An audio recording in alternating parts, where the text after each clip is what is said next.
Mes chers compatriotes, nous sommes le 21 juillet 2022 et cette date est une date importante dans l'histoire de l'euro. Pourquoi cela? Bien parce que il y a 10 ans, jour pour jour, le 21 juillet 2012, Monsieur Mario Draghi, qui était à l'époque président de la Banque centrale européenne, avait fait une déclaration absolument retentissante qui avait été diffusée dans l'ensemble du monde financier sur la planète entière. Il avait dit l'euro est irréversible. Et quelques jours après, il disait c'est le fameux whatever it takes, c'est-à-dire que quel que soit le coût, il faudra maintenir l'euro. Ça s'inscrivait, rappelez-vous, en 2012, dans la foulée de la crise des subprimes, puis de la crise en Grèce.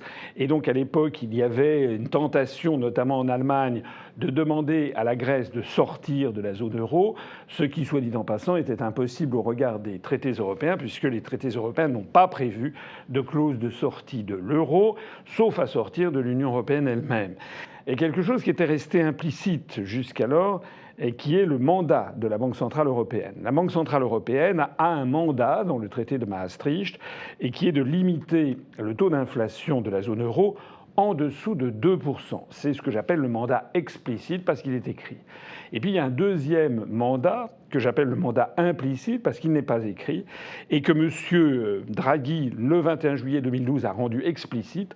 Ce deuxième mandat, c'est que la Banque centrale européenne doit tout faire pour maintenir l'euro, pour empêcher l'éclatement de l'euro. Voilà. Alors, ce qui se passe depuis 10 ans, on va le voir, c'est justement que les deux objectifs deviennent de plus en plus contradictoires. Donc ça, c'est le premier anniversaire, c'est les 10 ans de cette déclaration. Ce 21 juillet 2022, nous assistons par ailleurs à la démission du même Mario Draghi qui, entre-temps, est devenu chef du gouvernement italien, président du Conseil, sans d'ailleurs s'être jamais présenté devant le suffrage des électeurs italiens. Il avait été nommé à vie par le président de la République, je crois, membre du Sénat, c'est une des facéties de la Constitution italienne, et ensuite il avait été élu chef du gouvernement, président du Conseil, par une majorité des députés italiens, dans le cadre d'une très vaste coalition qui englobait pratiquement tous les partis politiques, sauf un parti d'extrême droite, qui n'est pas le parti de la Lega. Et c'est cette coalition qui vient de voler en éclats et qui a conduit M. Draghi à présenter sa démission aujourd'hui. En réalité, il l'avait déjà présenté voici quelques jours. Il l'avait présenté, je crois, c'était le 15 juillet, parce qu'en fait, M. Mario Draghi veut s'en aller. Il aurait pu avoir, l'Italie étant le pays des combinazioni, c'est-à-dire des combinaisons politiques de dernière minute, il aurait très bien pu s'arranger en coulisses pour essayer de rester. En fait, M. Mario Draghi veut s'en aller. Pourquoi Mario Draghi veut-il s'en aller alors qu'il n'est resté qu'1 an et demi à la tête de l'Italie et il avait été appelé comme si c'était un miracle, comme s'il allait résoudre la pierre philosophale, résoudre la très mauvaise situation de l'Italie, qui est encore pire que la situation de la France, il faut quand même le faire. Et puis le 21 juillet 2022, troisième rendez-vous, c'est que se tenait aujourd'hui une réunion du conseil d'administration de la Banque centrale européenne à Francfort et qui a pris des décisions qui étaient extrêmement attendues. Les décisions en question sont d'une part une augmentation des taux d'intérêt de 0,50%, d'autre part l'annonce d'un fameux instrument, un instrument anti-fragmentation. En fait, ça a été présenté comme un instrument de protection de la transmission. IPT, ça ne veut rien dire. Je vais essayer de vous expliquer un petit peu tout ce charabia. La situation de l'euro devient de plus en plus grave dans l'indifférence complète des partis politiques français, des médias français, qui sont extraordinairement gênés de constater que la situation évolue exactement dans le sens de ce que Asselineau et le petit UPR dit depuis 15 ans. Pas le seul, mais sur la scène politique, je suis quasiment le seul, en tout cas le seul depuis 15 ans, à proposer la sortie de l'euro aux Français. D'abord et avant toute chose, il faut savoir, je l'ai déjà dit, je l'ai dit dans des conférences, j'y reviens, l'euro n'est pas une monnaie unique. Ça n'est pas une monnaie unique. Ça n'est pas une monnaie unique. Ça n'est pas une monnaie unique. On parle toujours de la monnaie unique européenne, c'est faux. Pourquoi c'est faux? Parce que pour que ce soit vrai, il faudrait que toutes les banques centrales nationales des 19 pays de la zone euro aient été supprimées, qu'il n'y ait plus que la Banque centrale européenne et que toutes les créances, tous les billets de banque qu'on a en euros ou les chèques que l'on fait en euros soient tous en fait des créances sur la Banque centrale européenne. Là, on pourrait parler d'une monnaie unique. Ça voudrait dire au passage que lorsque les Italiens font des dettes, eh bien l'ensemble des pays utilisant l'euro sont responsables et solidaires de ces dettes. Ça veut donc dire, par exemple, que les Allemands ou les Néerlandais seraient responsables conjointement des dettes faites par les Italiens et les Grecs. Il faut savoir, alors là je me heurte au problème du dogme européiste, il faut savoir qu'on a en France des gens qui disent « oui, c'est ça qu'il faut faire, il faut une monnaie unique, il faut mutualiser les dettes ». Vous pouvez toujours le dire. Mais les Néerlandais, les Allemands, les pays du Nord ne le veulent pas. Ils ne le veulent pas. Combien de fois va-t-il falloir le dire? Ils ne le veulent pas. Ils n'ont pas confiance dans les pays du Sud. Ils ont appelé les pays du Sud de l'Europe les pays du Club Med. Ils les ont appelés également les pigs. Portugal, Italie, Greece et Spain. En anglais, ça veut dire les cochons. En Allemagne, on appelle ça aussi les gypsies. Ça veut dire les Romanichels, c'est-à-dire Greece, Italie, Portugal, Spain et Ireland. Voilà ce qu'il faut bien comprendre, c'est que les pays du nord de l'Europe, à commencer par la plus grande économie européenne, c'est-à-dire l'Allemagne, mais suivie aussi par les Néerlandais et puis les Luxembourgeois et les Finlandais, qui ont des gestions rigoureuses de leur monnaie, on peut ajouter l'Autriche, ne veulent pas, ne voudront jamais avoir une fusion des dettes, avoir une co-responsabilité. On a beaucoup parlé justement au moment de la création de l'instrument pour la lutte contre la pandémie. On a fait croire aux Français que ça y est, il allait y avoir une mutualisation des dettes. C'était faux, c'était une présentation fallacieuse des choses. En réalité, chaque État a gardé sa monnaie nationale. Sauf que la monnaie nationale s'appelle euro. Mais chaque État garde sa monnaie nationale, c'est-à-dire que lorsque vous détenez des euros en France, il s'agit de créances sur la Banque de France. Lorsque vous détenez des euros en Italie, ce sont des euros sur la Banque d'Italie. En Allemagne, des euros sur la Banque d'Allemagne. Je l'ai déjà dit, je l'ai dit plusieurs fois. Je renvoie à ma conférence « La tragédie de l'euro ». Bon. Alors, qu'est-ce qui se passe? Il se passe que les pays d'Europe ne sont pas identiques. Il se passe que les pays du sud de l'Europe, les pays méditerranéens, ceux que les Allemands, comme je le disais tout à l'heure, appellent les pigs ou les gypsies, sauf l'Irlande, eh bien, ces pays-là n'ont pas une gestion aussi rigoureuse que celle des Néerlandais ou des Allemands. Et ça n'est pas nouveau, ça fait depuis des décennies, on pourrait même dire depuis des siècles. On touche là du doigt quelque chose que ne comprennent pas les européistes, qu'ils ne veulent pas comprendre, qu'ils ne veulent pas intégrer dans leur cerveau, c'est que les Allemands et les Néerlandais ne sont pas des Italiens ou des Grecs ou des Français ou des Espagnols. Et que donc leur rapport comment dirais-je, à l'appropriation de la valeur ajoutée, les luttes sociales, les luttes syndicales, le consensus social, le tissu industriel, le tissu économique, le tissu agricole ne sont pas les mêmes selon les pays. Bon.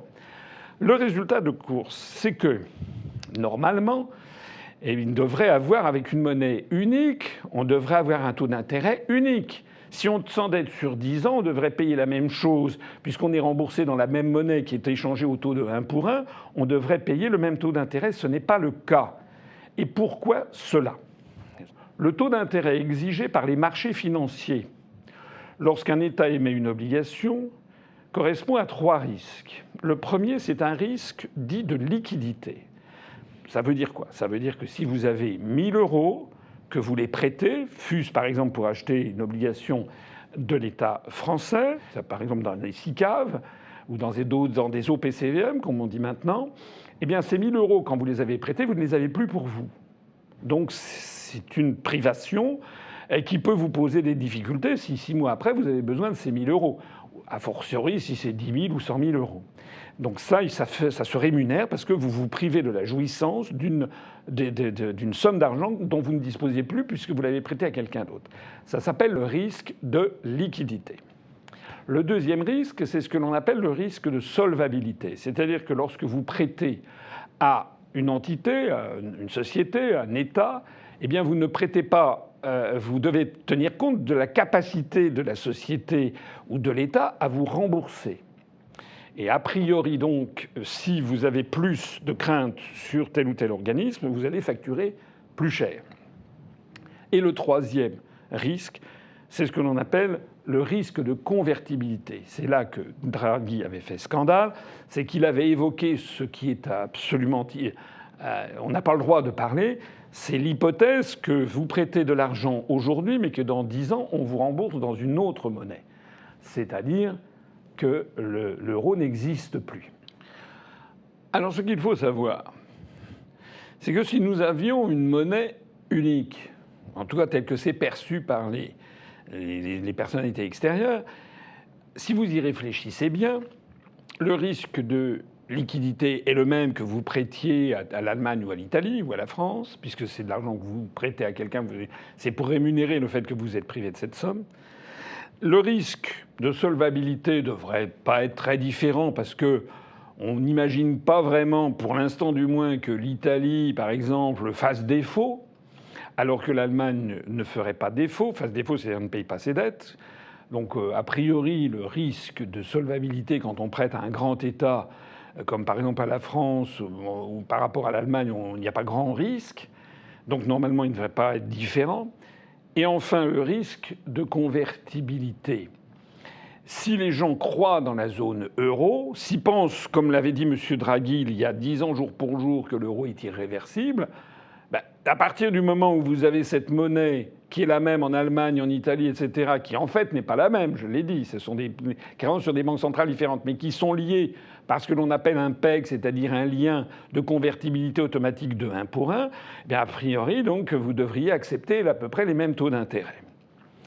Ce qu'il faut savoir, c'est qu'au début du fonctionnement de l'euro, eh bien, ce système a fonctionné. C'est-à-dire que les taux d'intérêt demandés par les marchés financiers selon les différents États de la zone euro étaient remarquablement proches. Par exemple, en 2007, avant l'arrivée de la crise des subprimes, les marchés financiers demandaient une rémunération de 4% pour une obligation à 10 ans sur l'Allemagne et de 4,25% pour une obligation à 10 ans sur la Grèce. Alors, c'était pas exactement identique, mais c'était vraiment très très proche.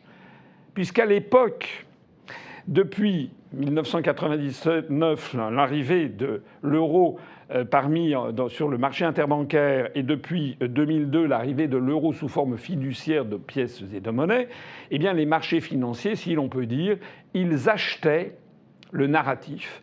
Ils achetaient l'euro, la crédibilité de l'euro, qui était une monnaie qui était considérée comme étant une monnaie unique, en tout cas présentée comme telle. C'est la raison pour laquelle ils prêtaient à peu près au même taux d'intérêt à la Grèce ou à l'Allemagne.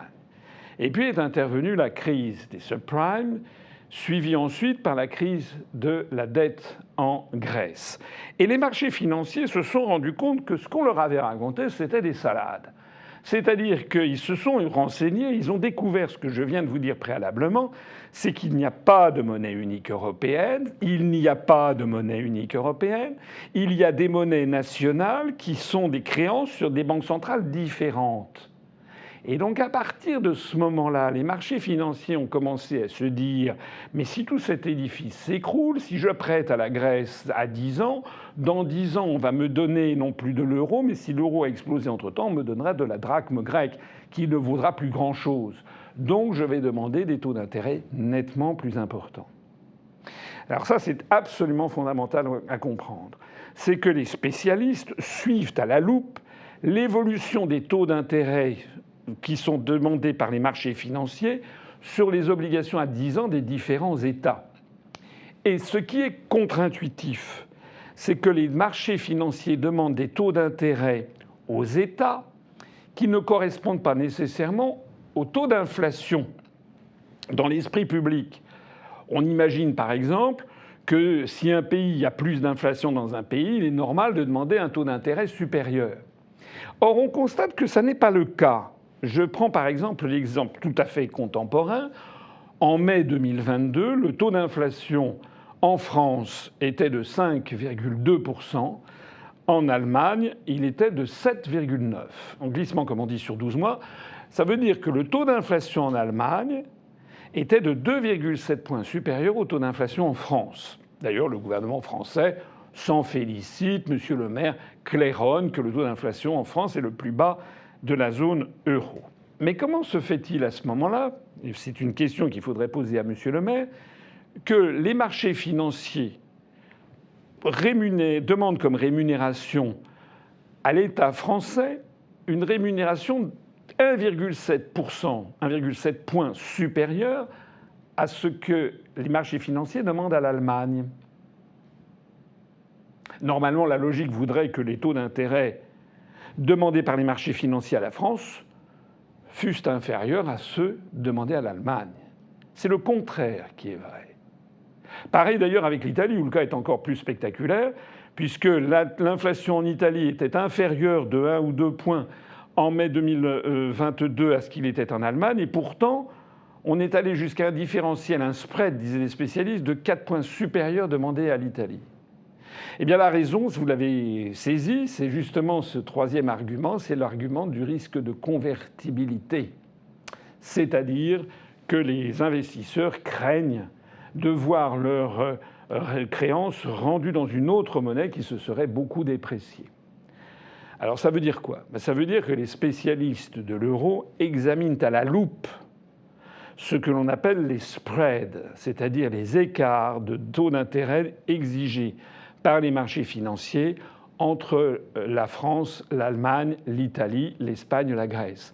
Et plus cet écart est grand, plus cela signifie que les marchés financiers anticipent une explosion de la zone euro. Ça, c'est un premier point qui est fondamental à comprendre. Le deuxième point qui est fondamental à comprendre pour comprendre la situation actuelle, c'est que les pays du sud de l'Europe souffrent de l'euro, alors que les pays du Nord, à commencer par l'Allemagne, en bénéficient. Et pourquoi donc? Parce que l'euro a un taux de change par rapport au dollar sur les marchés internationaux qui se situe en dessous de ce que serait le taux de change du Deutschmark ou du florin néerlandais s'ils étaient des monnaies indépendantes et évoluant librement. Mais ce taux de change de l'euro par rapport au dollar est supérieur au taux de change que la France, le franc, la drachme grecque, la lire italienne, les scudo portugais ou la peseta espagnole auraient si elles étaient dans des monnaies évoluant librement. Dans la mesure où l'euro coûte moins cher sur les marchés internationaux que ce que coûterait le Deutschmark, ça veut dire que pendant des années, l'Allemagne a pu exporter de façon considérable et donc renforcer son économie, faire diminuer son chômage, développer son industrie, dégager les plus forts excédents commerciaux, même parfois supérieurs aux excédents commerciaux chinois. Je parle de la situation avant l'invasion russe de l'Ukraine qui est en train de modifier cet assemblage. Quant aux pays du sud de l'Europe, eh bien eux, malheureusement pour eux, eh bien, le taux de change de l'euro est trop cher par rapport à la compétitivité intrinsèque de leur économie, et donc eux, ils accumulent les déficits commerciaux. Je l'ai dit, par exemple, pour la France, eh bien, nous avons des déficits commerciaux qui sont les plus importants que la France ait jamais connus de son histoire, même en remontant à Vercingétorix. Voilà. On a, en mai de cette année, je crois qu'on a eu 13 milliards d'euros sur le seul mois de mai de déficit commercial. Ce qui se traduit au passage par une hémorragie de nos emplois industriels, une perte de compétitivité de l'économie française. Pour faire face à cela, les pays du sud de l'Europe se sont donc endettés massivement.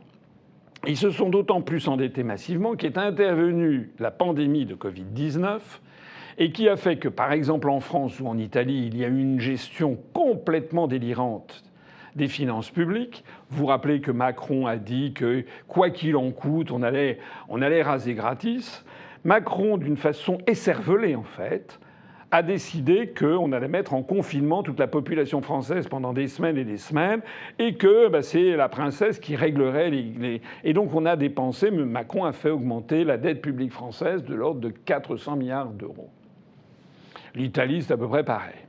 Il est notable d'ailleurs que la Suède, elle, ne l'a pas fait, n'a pas fait de confinement et n'a quasiment pas augmenté sa dette publique. Or, pourquoi est-ce que la France a-t-elle agi ainsi et l'Italie? Bien tout simplement parce que c'est le théorème de Draghi d'il y a 10 ans, whatever it takes, quoi qu'il en coûte, eh bien on assurera la viabilité de l'euro. Ça veut dire quoi? Ça veut dire que Macron, en endettant la France, a su que finalement ça serait une espèce d'endettement général et qu'on ne lâcherait pas la France. Mais si on ne veut pas lâcher la France ou l'Italie, il faut donc que quelqu'un intervienne, puisqu'en augmentant de façon considérable la dette, les marchés financiers, normalement, devraient augmenter considérablement les taux d'intérêt demandés à la France et à l'Italie. Il y a donc une pression sur les marchés financiers pour obtenir des taux d'intérêt de plus en plus élevés de la part de la France, de l'Italie, qui sont surendettés. Et pour que ça ne soit pas insupportable aux finances publiques de ces États, Mario Draghi l'avait déjà expérimenté avec l'affaire grecque, whatever it takes. Il avait inventé ce système qui est ce qu'on appelle l'assouplissement quantitatif, le quantitative easing. Il s'est inspiré de ce qui se produisait aux États-Unis à la même période, sauf que les États-Unis d'Amérique ne fonctionnent pas du tout sur le même système que les États, les États de l'Union européenne et les États de la zone euro. Donc Mario Draghi a décidé que la Banque centrale européenne autoriserait par ce qu'on appelle l'eurosystème, c'est-à-dire le système européen des banques centrales de la zone euro, de racheter les créances émises par les États, non pas tout de suite, parce que c'est interdit par les traités européens interdisent justement à la Banque centrale européenne d'acheter les créances des États. Mais Mario Draghi a fait une combinazione à l'italienne, c'est-à-dire que lui, il s'est aperçu que la BCE pouvait, par l'intermédiaire de l'eurosystème, demander aux banques centrales nationales de racheter des créances nationales sur ce qu'on appelle le marché secondaire, c'est-à-dire une fois qu'un État a émis une obligation, cette obligation, elle vit sa vie, elle peut être échangée, vendue, rachetée, justement sur les marchés. On appelle ça le marché secondaire. Mario Draghi, en fait, est un peu un escroc. Mario Draghi, en fait, il n'a pas violé la lettre même du traité de Maastricht, mais il en a violé l'esprit, puisqu'il a finalement fait comprendre aux États impécunieux que l'eurosystème serait là pour, en fait, racheter les dettes, pour empêcher que les taux d'intérêt n'augmentent de façon délirante sur les pays du Sud, ce qui amènerait l'explosion de la zone euro. Tout se tient. Pour garder l'euro viable, pour que l'euro n'explose pas, il faut donc calmer le jeu et donc ne pas faire augmenter les taux d'intérêt sur les marchés financiers pour les créances des pays de la zone sud. Mais comme les pays de la zone sud n'ont pas la même gestion, n'ont pas la même rigueur de gestion, ils s'endettent à volonté et donc c'est la BCE qui intervient pour racheter. C'est ça qu'a inventé Draghi. Le problème, c'est qu'évidemment, comme disent les banquiers, les arbres ne montent pas jusqu'au ciel. C'est qu'il y a un moment à partir duquel la BCE a racheté les dettes, notamment émises par Macron, émises par Draghi, de telle sorte que le bilan consolidé, comme on dit, de la Banque centrale européenne, au niveau donc avec l'ensemble des banques centrales nationales de l'eurosystème, donc de la zone euro, a plus que doublé entre 2020 et 2022. Et désormais, ces dettes rachetées par la Banque centrale européenne représentent 81,8% du PIB européen, alors que la Fed, ça ne représente qu'environ 36%. C'est-à-dire que la Banque centrale européenne est gavée de créances essentiellement sur les pays du Sud, ce qui est en fait contraire à l'esprit des traités européens. Alors ce qu'il faut savoir, c'est que l'Allemagne, les Pays-Bas, qui déjà étaient hostiles à ces mesures, le sont vent debout maintenant. Parce qu'ils savent que tout cet édifice de dette, s'il vient à s'effondrer, risque de tomber sur ce que l'on appelle le prêteur en dernier ressort le plus solide, c'est-à-dire l'Allemagne. Et donc on se trouve devant cette situation qui est cornélienne. Puisque par ailleurs, les rachats qui ont été faits de toutes ces dettes par la Banque centrale européenne ont augmenté la masse monétaire de la zone euro. Et là, c'est un phénomène monétaire qui a été élucidé par Milton Friedman, le père du monétarisme, qui a expliqué que l'inflation ne peut pas exister s'il y a une maîtrise de la masse monétaire. et que l'inflation découle toujours d'une augmentation irraisonnée, irréfléchie, exubérante de la masse monétaire. C'est ce qui se passe dans la zone euro depuis Mario Draghi, depuis le Whatever It Takes d'il y a 10 ans de Mario Draghi, et surtout depuis 2 ans. Alors il ne faut pas chercher ailleurs la raison numéro 1 de l'inflation. Actuellement, on fait croire aux Français que l'inflation viendrait finalement de Poutine, qui porte décidément tous les péchés du monde, viendrait de la guerre en Ukraine, viendrait de l'augmentation des hydrocarbures, etc. Je ne dis pas que l'augmentation des hydrocarbures, consécutive d'ailleurs aux sanctions prises par l'Union européenne contre la Russie, je ne dis pas que cette augmentation des hydrocarbures n'a pas une influence. Elle contribue à alimenter l'inflation. Mais l'inflation a commencé avant l'invasion de l'Ukraine par la Russie. Ça a commencé dès 2020-2021, notamment pour la consommation des ménages, parce que justement, la Banque centrale européenne, pour permettre en fait à la France ou à l'Italie de s'endetter de façon démentielle, a été obligée de racheter une partie de ses créances et donc de faire de la création monétaire. Et quand on augmente la création monétaire, ça produit de l'inflation. Voilà. Alors, ce qu'il faut bien comprendre, c'est que la situation actuelle pose des quantités de problèmes. Le premier problème, c'est ce que l'on appelle l'aléa moral. L'aléa moral. Moral, ça paraît bizarre de parler de morale quand on parle de finance et de monnaie, et pourtant ça existe. Ce qu'on appelle l'aléa moral, c'est que on considère qu'il faut être responsable des mesures politiques que l'on prend.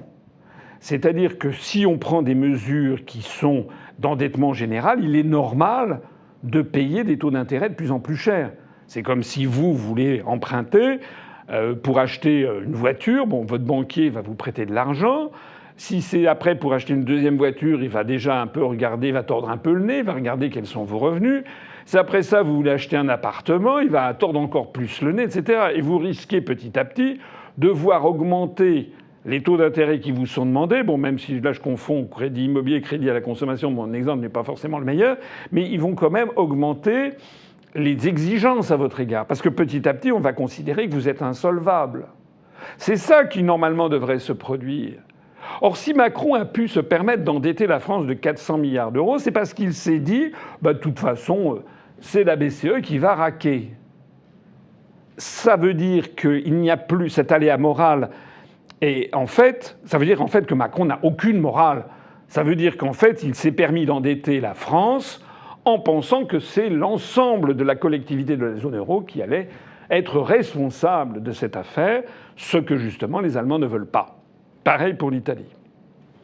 Alors, il faut savoir maintenant que face à l'inflation qui prend des proportions considérables, jusqu'à plus de 20% en Estonie, et qui en France est à 6%, mais va augmenter lentement mais sûrement. À ce propos, d'ailleurs, je voudrais tempérer l'enthousiasme de M. Le Maire. C'est vrai que la France est le pays de la zone euro, ou l'un des pays de la zone euro où l'inflation est le plus faible, mais c'est une grande tradition française que toutes les crises économiques et financières depuis des décennies, c'était déjà le cas de la crise de 1929, eh bien, arrivent en France avec un certain retard.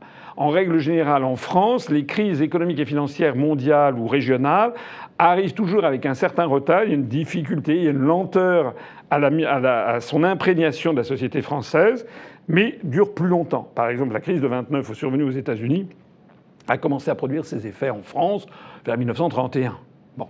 Donc le fait qu'actuellement nous ayons une inflation inférieure aux autres, ça ne veut pas dire que la gestion de Macron est extraordinaire. Au contraire, je viens de montrer qu'elle est totalement irresponsable. Ça veut dire simplement que nous sommes, comme d'habitude, un petit peu en retard dans la prise en compte des évolutions nominales sur l'ensemble de la zone. Bien. Mais ce que je veux dire par là, c'est que maintenant, la Banque centrale européenne est confrontée à deux contraintes contradictoires. La première contrainte, je le disais au début de cette émission, c'est la contrainte fixée par les traités européens. Il ne doit pas y avoir plus de 2% d'augmentation de l'inflation. L'inflation ne doit pas dépasser 2% en moyenne sur la zone euro. Je l'ai dit il y a quelques instants, on dépasse 20% en Estonie. On est aux alentours de 8% en Allemagne. On est aux alentours de 7% en Italie, de 6% en France. Ça veut dire qu'on est très au-dessus du plafond de 2%, qui est le seul objectif fixé par les traités européens de façon explicite à la Banque centrale européenne. Donc la Banque centrale européenne, normalement, devrait réagir. Et devrait réagir comment? Bien, en augmentant les taux d'intérêt pour calmer la machine économique, pour ralentir la machine économique, pour faire baisser l'inflation. C'est la politique traditionnelle, la lutte contre l'inflation, on augmente les taux d'intérêt. Mais, si vous m'avez bien suivi, si l'on augmente les taux d'intérêt, ça va coûter horriblement cher à qui? Aux pays du Sud, qui sont super endettés. Et si l'on augmente les taux d'intérêt et que ça pénalise les pays du Sud, on va voir quoi? On va voir que les marchés financiers vont anticiper l'explosion de la zone euro et donc vont renforcer ce phénomène en exigeant des rendements encore plus supérieurs aux pays du Sud. On l'a vu récemment lorsque l'Allemagne devait payer un taux d'intérêt qui était de l'ordre de 1% et demandait même un peu plus de 0%, parce que ça a été en dessous de 0 pendant un certain temps, et demandait un taux d'intérêt, c'est allé jusqu'à 4 points de plus de 4% de différentiel. Avec l'Italie, ça a rebaissé depuis. Donc là, on touche du doigt quelque chose c'est l'opposé. C'est que si la Banque centrale européenne augmente ses taux d'intérêt, elle risque d'amener l'explosion de la zone euro très rapidement. Et là, on touche donc le deuxième objectif rendu explicite par Draghi, dont je parlais au début de cet entretien, c'est le fait que la Banque centrale européenne, même si ça n'est pas écrit dans les traités, doit veiller à ce que l'euro survive. Il y a donc une contradiction absolument essentielle, insurmontable, insoluble, entre d'une part la nécessité dans laquelle se trouve la BCE d'augmenter ses taux d'intérêt pour empêcher l'hyperinflation et respecter l'obligation des traités, et d'autre part l'obligation de maintenir l'euro viable, empêcher son explosion, qui nécessite d'empêcher l'augmentation des taux d'intérêt, notamment pour les pays du sud de l'Europe. Alors c'est ça qu'on attendait aujourd'hui. Qu'est-ce qu'allait décider la Banque centrale européenne? Et la Banque centrale européenne, aujourd'hui, a donc, après avoir beaucoup traîné les pieds, a décidé d'augmenter les taux d'intérêt. Elle ne l'avait pas fait alors même que les États-Unis l'ont fait depuis plusieurs semaines.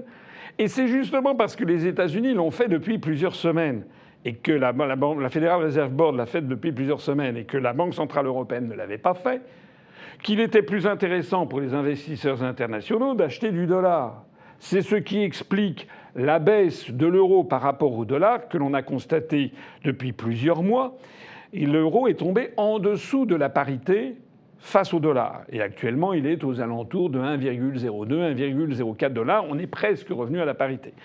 Il faut savoir que dans la carrière de l'euro, il faut remonter à décembre 2002 pour trouver un taux de parité 1 $ égale 1 euro. Ça fait donc un retour de 20 ans en arrière pour trouver cette parité. Qu'est-ce qu'il faut penser de cette évolution d'ailleurs de l'euro vis-à-vis du dollar? J'ai longtemps dit, et je le maintiens, que l'euro était trop cher pour l'économie française. Ce qui est vrai. Donc normalement, je devrais me féliciter de la baisse de l'euro par rapport au dollar. Normalement, ça devrait faciliter les exportations françaises, limiter les importations, rétablir notre commerce extérieur, favoriser l'emploi. C'est d'ailleurs ce qui s'était passé justement dans les années 2002, où l'on avait eu, l'euro était tombé, je crois, aux alentours de 0,85 ou 88 $ pour 1 euro. Donc l'euro valait moins cher qu'un dollar, et à cette époque, on avait une forte croissance, on avait une certaine croissance, commerce extérieur à peu près équilibré. Donc j'ai fait des conférences pour expliquer que normalement, si l'euro rebaisse, il était monté jusqu'à presque 1,6 en 2008, où là c'était devenu ingérable ni pour la France ni même pour l'Allemagne. Là, si on a 1 euro égale 1 $, normalement ça devrait être une bouffée d'oxygène pour nos exportateurs, limiter nos importations, réduire notre déficit commercial. Oui, mais il y a des choses nouvelles qui se sont produites depuis que je fais mes conférences il y a 15 ans. La première chose nouvelle, c'est que depuis 15 ans, notre système industriel a continué à se vider de substances. On fabrique de moins en moins de choses en France. Donc de ce point de vue-là, si l'euro baisse, on ne peut pas vendre ce qu'on ne fabrique pas de toute façon. Donc ça, c'est un handicap numéro 1.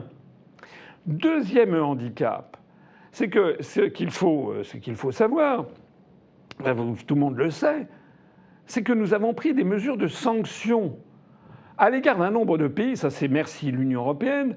On sanctionne le Venezuela, on sanctionne Cuba, on sanctionne l'Iran, on sanctionne l'Afghanistan, on sanctionne la Russie. Alors il y a des pays, marché afghan, on s'en fiche. Mais la Russie, c'est un très gros pays, notamment pour justement toute une série de productions françaises. Par exemple, je ne sais pas, les pièces détachées pour envoyer à l'usine de Renault, qui d'ailleurs a été fermée. Enfin, Renault a été sommé de vendre pour un rouble symbolique son implantation à Togliatti. Il faut savoir que la France vend du parfum, des cosmétiques, des produits de luxe, de la mode, du champagne, du cognac, etc. à la Russie. On s'interdit de le vendre. Donc que l'euro baisse n'a plus d'intérêt puisque de toute façon on ne les vend plus. Et puis le troisième phénomène, c'est également à cause des sanctions. Vous savez que les sanctions, en fait, ne sanctionnent pas la Russie mais sanctionnent les pays de l'Union européenne puisque on a un tel besoin collectif de pétrole et de gaz et que ces besoins naturellement trouvent leur origine en Russie, que notamment l'Allemagne est obligée, tous les pays d'Europe sont obligés d'acheter par des nuits sans lune, comme ça, avec un loup sur le nez, du pétrole ou du gaz russe, transitant par la Turquie, par l'Iran, par l'Arabie saoudite, etc., ou par l'Inde, pour faire semblant qu'on n'achète pas la Russie. Le résultat des courses, c'est qu'en fait, on acquiert des hydrocarbures russes, mais en payant des notes particulièrement salées, parce qu'il faut payer les intermédiaires saoudiens, indiens ou turcs. Donc en plus, on a une flambée des hydrocarbures. Et là, cette fois-ci, alors pour le coup, comme les hydrocarbures sont facturés en dollars, pour le coup, ça tombe particulièrement mal, justement, que l'euro soit tombé en dessous du dollar. Comme quoi, d'ailleurs, c'est la preuve qu'en économie, il faut faire toujours très attention à la conjoncture, que normalement, un euro plus faible devrait favoriser la France, mais en l'espèce, compte tenu de la conjoncture épouvantable dans laquelle Macron, notre Mozart de la finance, nous a placés, on est dans une situation qui est extraordinairement mauvaise. Alors la Banque centrale européenne, face à tout ça, a décidé aujourd'hui, 21 juillet 2022, de finalement augmenter quand même un peu les taux d'intérêt. Alors il y a 3 taux d'intérêt, je n'entre pas dans les détails, mais dans les 3, elle les a, selon le refinancement des banques, etc., elle les a augmentés de 0,50%. 50 points de base, comme disent les financiers. C'est une petite surprise parce que sur la planète financière, on s'attendait à 25 points de base. Donc c'est une petite surprise qui va redonner quelques couleurs, sans doute pendant quelques jours, à l'euro. Mais ce qu'il faut bien comprendre, c'est qu'on n'est pas du tout dans la mesure de lutter contre une inflation à 2 chiffres, comme on le constate dans un certain nombre de pays, et même à des chiffres qui dépassent 20%, je l'ai dit tout à l'heure, dans les pays baltes. Donc ça veut dire que la Banque centrale européenne a pris, encore une fois, une cote mal taillée. Mais comment peut-elle faire autrement ? Dans la mesure où les intérêts des uns et des autres sont tellement opposés. L'intérêt de la France, l'intérêt de l'Italie n'est pas qu'on augmente considérablement les taux d'intérêt, sinon on va être saigné aux 80. Je rappelle que François Villeroy de Galhau, le gouverneur de la Banque de France, avait expliqué que 1 point d'intérêt en plus, au bout de 10 ans, et nous atteindrions le paiement des intérêts supplémentaires, c'est le budget du ministère de la Défense. Alors si c'est 1 point en plus, là on a déjà fait 50 centimes en plus. Mais si c'est 2 points, 3 points, etc., vous imaginez, c'est tout le budget français qui va être complètement en berne, d'autant plus qu'on nous demande par ailleurs de réduire les déficits budgétaires pour être dans la zone euro. Donc en fait, la situation est inextricable. Inextricable. La Banque centrale européenne a donc pris une décision d'augmenter de 50 points, insuffisante pour lutter contre l'inflation, à peine suffisante pour maintenir un petit peu le cours de l'euro face au dollar, mais qui en réalité ne va pas régler fondamentalement le problème de l'aléa moral que constitue l'inconduite en fait des pays du Sud par rapport aux pays du nord de l'Europe. Je ne serais pas complet dans l'ensemble de cette présentation si je n'ajoutais pas un autre drame concernant l'euro. L'autre drame, c'est que, je l'ai dit tout à l'heure, depuis la crise des subprimes, puis de la crise en Grèce, les marchés financiers ont compris qu'on s'était moqué d'eux. Ils ont compris, ce que beaucoup de Français n'ont toujours pas compris, mais c'est normal parce que le grand public n'est pas censé forcément connaître le détail, mais normalement, les journalistes politiques, les responsables politiques devraient s'exprimer sur ces questions. J'ai été le seul pendant des mois et des mois à dire que la crise de l'euro nous pendait au nez. Au début du mois de janvier de cette année, le journal Le Monde a dit que l'euro, ça n'est plus un sujet politique, alors que c'est le sujet le plus important de la politique française avec notre appartenance à l'Union européenne. Les Français ont voté pour l'élection présidentielle et les législatives sans qu'il y ait le moindre débat sur notre appartenance à l'Union européenne et ses conséquences, sur l'appartenance à l'euro et ses conséquences. Donc nous sommes dans une situation qui est inextricable. Inextricable parce que c'est qu'à partir donc de la crise des subprimes, de la crise en Grèce, les marchés financiers ayant compris qu'on s'était moqué d'eux, qu'en fait c'était pas une monnaie unique, mais que c'était en fait une collection de monnaies homonymes ayant le même nom, étant reliées par ce que les financiers appellent un PEG, c'est-à-dire un lien de 1 pour 1, mais étant en fait des créances tout à fait différentes sur les banques centrales nationales différentes, les financiers ont compris que tout ceci pouvait exploser. Mais à partir de ce moment-là, ils ont compris qu'on s'était moqué d'eux, que le narratif officiel sur la monnaie unique ne tenait pas la route, et donc il y a eu une défiance qui est apparue. Une défiance, et le taux de 1 pour 1 de change entre les différentes monnaies des différents pays de la zone euro présente une faiblesse congénitale. Cette faiblesse congénitale, c'est que dans toute l'histoire des marchés financiers, tous les marchés financiers ont toujours testé, comme on dit, les PEG, c'est-à-dire testé pour voir le taux de résistance. C'est donc contre ça que s'était battu justement Mario Draghi en disant que quel que soit le coût, whatever it takes, la Banque centrale européenne rachèterait des obligations des pays du Sud. Et je l'ai dit tout à l'heure, les pays du Nord maintenant ne veulent plus de cette affaire. Donc on est dans une situation qui est dramatique parce que les marchés financiers n'ont pas confiance dans l'euro. Mais comme si ça ne suffisait pas, l'Union européenne a renforcé encore la défiance à l'égard de l'euro. Pourquoi ? Bien parce que la procédure Draghi a montré que les États de la zone euro ne respectaient pas leurs propres traités. Je l'ai dit, le rachat, même sur le marché secondaire des obligations d'État, favorise l'aléa moral, c'est-à-dire permet à des pays immoraux de s'endetter au détriment des autres. C'est ce qu'ont fait la France et l'Italie. Mais ça veut dire aussi que même si le traité n'a pas été violé sur le texte même, il a été violé dans son esprit. Les marchés financiers le savent. Ils savent que des gens qui ne respectent pas leur propre traité, on ne peut pas leur faire confiance. Mais comme si ça ne suffisait pas, il est arrivé l'affaire de l'Ukraine, et vous avez vu que l'euro, la zone euro, a décidé de saisir, de voler en fait, les sommes entreposées par la Russie dans la zone euro. C'est du vol. On a beau présenter les choses comme on veut, c'est des sanctions contre ci, contre ça, c'est du vol.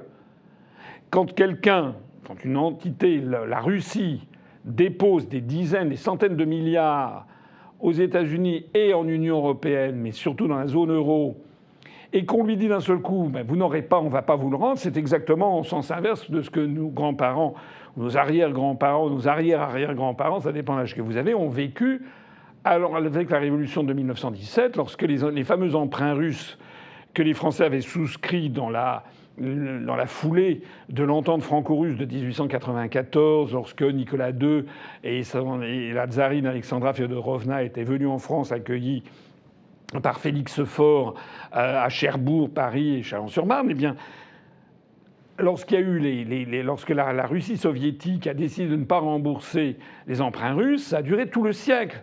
Il a fallu que, je crois, dans les années 90, la Russie, pour réintégrer le monde financier international, a fini par régler sa dette Et ces emprunts russes qui ont été payés, je crois, 3 ou 4% de ce qu'ils auraient dû être payés. Mais enfin, l'affaire a été réglée et ça a handicapé la Russie pendant des années et des années parce qu'elle est devenue un paria financier international. Alors ce qu'il faut savoir, c'est que le monde occidental, je l'ai dit dans d'autres vidéos, est de plus en plus isolé. Je veux savoir, c'est que les banquiers, vus de São Paulo au Brésil, vus de Johannesburg en Afrique du Sud, vus de la bourse de Bombay en Inde, vus de Singapour, vus de la bourse de Shanghai, vus de Taïwan, vus de l'Iran, vus de la Turquie, dans l'ensemble du monde hors Occident, on a compris que l'Occident ne tient même pas ses engagements juridiques les plus fondamentaux, surtout pour des pays qui prétendent être des États de droit, respectant le capitalisme, le libéralisme, etc. Il y a une atteinte au droit de propriété sur les dépôts russes dans la zone euro. Alors, bien sûr, on a pu le faire. Certains esprits écervelés ont pu s'en féliciter en disant c'est bien un bon coup pour les Russes. Oui, mais il y a toujours une sanction. C'est le Bouddha, je crois, qui dit que tous les actes, qu'ils soient bons ou mauvais, finissent toujours par être sanctionnés comme il convient. On alourdit ou on allège son karma, diraient les Indiens. Eh bien, vis-à-vis des marchés financiers, la zone euro n'est plus une zone fiable, c'est une zone dangereuse sur laquelle il ne faut pas aller. Ça veut dire qu'en plus de tout, l'euro a perdu ce qu'elle espérait avoir, c'est-à-dire son statut de monnaie internationale, de transaction internationale et son statut de monnaie de réserve. Voilà la situation actuelle de l'euro. Et c'est parce que M. Draghi, qui est un expert, il a été vice-président de la Goldman Sachs International, ensuite président de la Banque Centrale Européenne, c'est lui qui a inventé ce « whatever it takes », c'est lui qui a inventé cet assouplissement quantitatif, c'est parce qu'il a bien compris, Mario Draghi, que désormais, ça sent très très mauvais, eh bien qu'il a été le premier rat à quitter le navire, le Titanic de l'euro. Parce que ce qu'il faut savoir, c'est que la situation, il y a 10 ans, il avait réussi à la récupérer en contournant les traités, mais 10 ans après, la situation est pire encore, puisqu'elle s'est aggravée. L'endettement des pays du Sud s'est encore aggravé. Cette fois-ci, il ne pourra plus contourner parce que les pays du Nord ont dit non.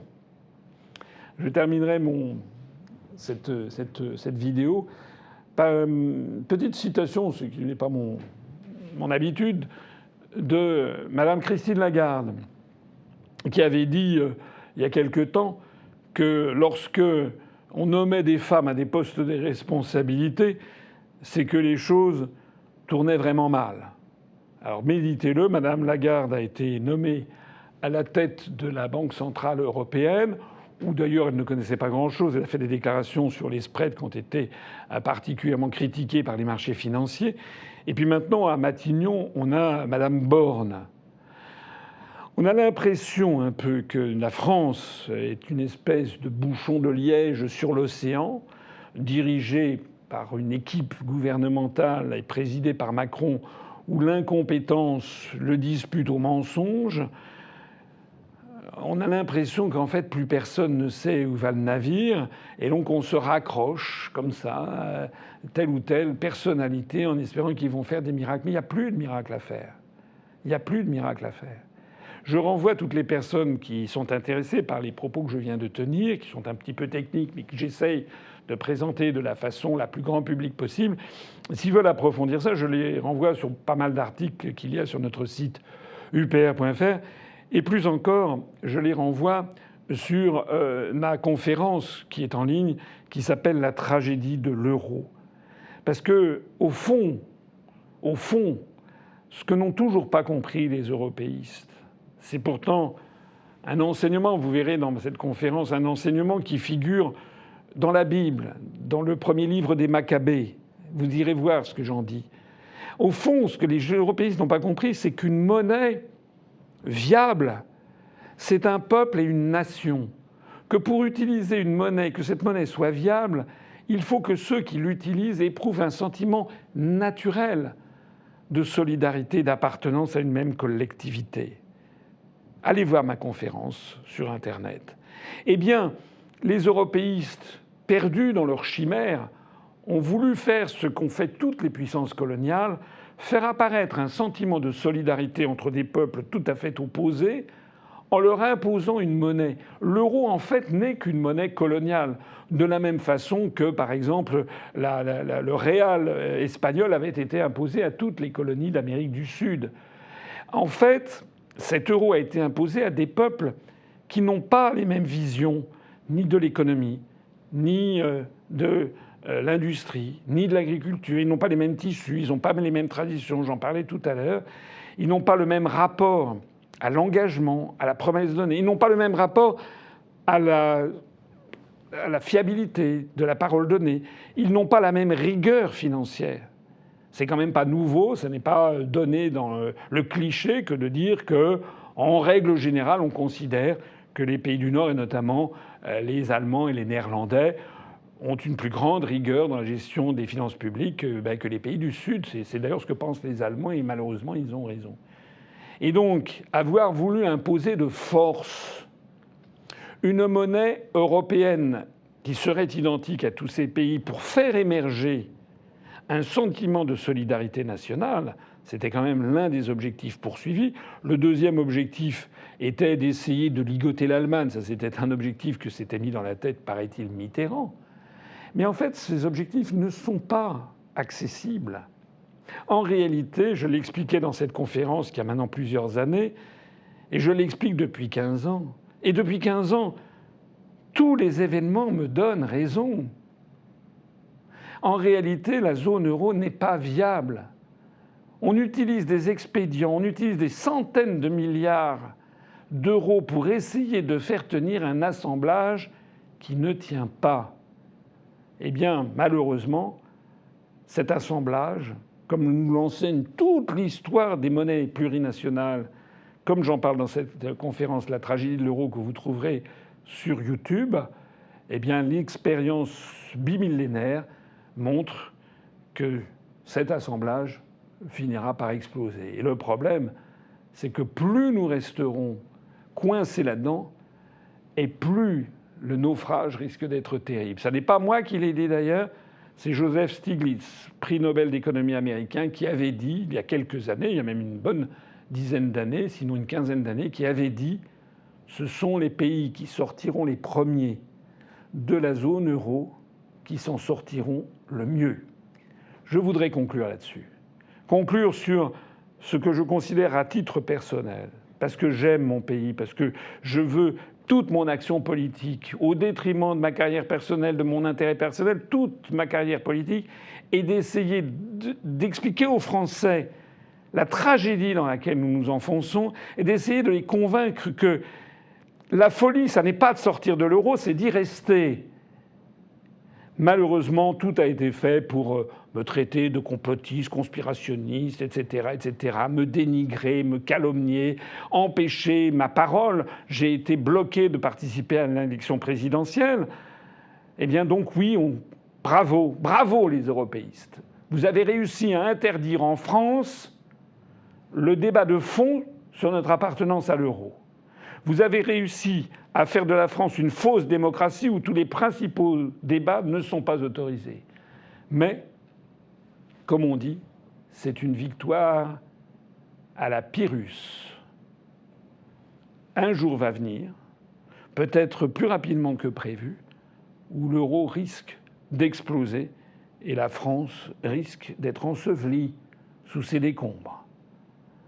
Méditez ça et, si possible, allez vous documenter sur toutes nos analyses, faites-la connaître autour de vous, exigez un vrai débat et lors des prochaines élections nationales qui arriveront, ayez enfin la lucidité de voter pour celui qui ne s'est jamais trompé depuis 15 ans, c'est-à-dire l'Union populaire républicaine. Et si vous me le permettez moi-même, je suis fier de pouvoir vous dire que vous pouvez aller regarder tout ce que j'ai pu dire et écrire depuis 15 ans, qui est confirmé ce soir par les événements. Vive la République et vive la France.